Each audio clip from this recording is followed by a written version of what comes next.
தேனி மாவட்ட Indian Red Cross society சார்பில் Theni NRT nursing கல்லூரியில் மாபெரும் இரத்த தான முகாம் 14ஆம் தேதி காலை நடைபெற்றது. தேனியில் செயல்பட்டு வரும் தேனி மாவட்ட இந்தியன் ரெட் கிராஸ் சொசைட்டி சார்பில் தேனி என்ஆர்டி நர்சிங் கல்லூரி மற்றும் தேனி அரசு மருத்துவமனை இணைந்து நடத்திய மாபெரும் இரத்த தான முகாம் என்ஆர்டி நர்சிங் கல்லூரியில் நடைபெற்றது.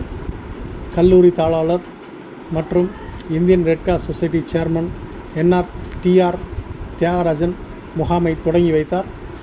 ரெட் கிராஸ் துணை சேர்மன் மகாராஜன், செயலாளர் சுருளிவேல், உறுப்பினர்கள் காமராஜ், சரவணகுமார் மற்றும் என்ஆர்டி நர்சிங் கல்லூரி முதன்மை செயல் அதிகாரி ஹேமா, கல்லூரி முதல்வர் விஜய் உள்ளிட்ட ஏராளமானோர் கலந்து கொண்டு சிறப்பித்தனர்.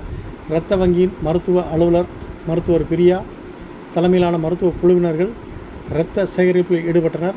இந்த முகாமில் 50க்கும் மேற்பட்ட மாணவ மாணவியர்கள் குருதிக்குடை வழங்கினர். இரத்த தானம் செய்த அனைவருக்கும் சான்றிதழும் வழங்கி சிறப்பிக்கப்பட்டது.